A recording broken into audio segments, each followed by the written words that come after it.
What's up, KAG? Ilang NFT projects na ba ang nakita mong sobrang hype?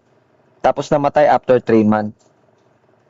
Kung ang basehan mo lang ay art at roadmap, malamang naloko ka na. Sa video na to, ibibigay ko sa iyo yung framework na ginagamit ng mga project na hindi nawawala. Let's go! Usually ganito, di ba? Pag may NFT project, tinitignan natin maganda ba ang art? Sino ang team? Ano ang roadmap? Pero ang tanong, bakit ang daming ganito, pero bagsak? Kasi surface level lang yan. Parang bumibili ka ng kotse dahil lang sa pintura. Ang NFT ngayon, hindi na art game. Attention economy na ito. Gusto mong malaman kung ang legit ang isang NFT project? Simple lang. 4 na bagay lang ang titignan mo. Demand engine. May dahilan bang tao para bumili? Kahit walang hype? Example, may utility, may access, may status. Kung hawak mo ang NFT, may access ka sa mga alpha group na kumikita. Ngayon ang tanong, bibili ka ba? Oo. Kung ang dahilan lang ay maganda ang art, wag na. Delikado na yan. Hindi sapat na bumili lang ang tao. Kailangan bumalik siya. Example, may staking rewards, may game mechanics, may community benefits. Parang Axie Infinity dati. Pero bakit bumagsak? Kasi reward lang, walang real demand. Kung ang project mo, umiikot lang sa rewards, Ponzi mechanics yan. Liquidity design.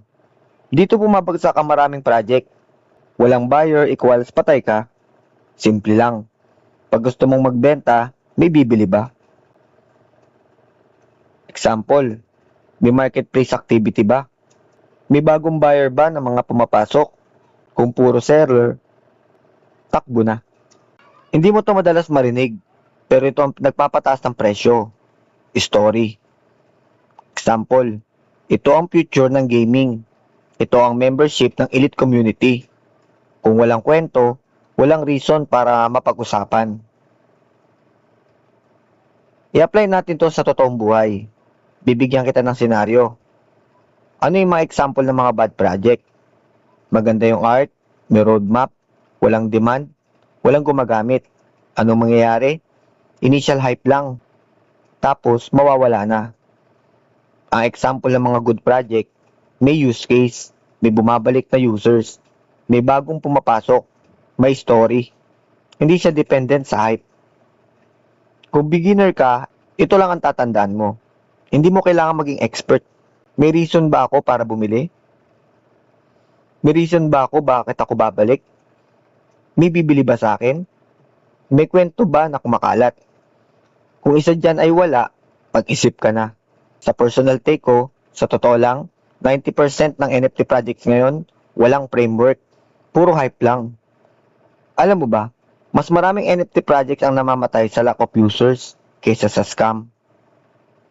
Ngayon, kung may nakita kang NFT project, huwag ka agad ma-excite. Tanungin mo muna ang sarili mo, buhay pa ba to? O hype na lang? Kasi sa market na to, hindi yung pinakamaganda ang nananalo. Yung pinaka-useful ang nananalo. Game on!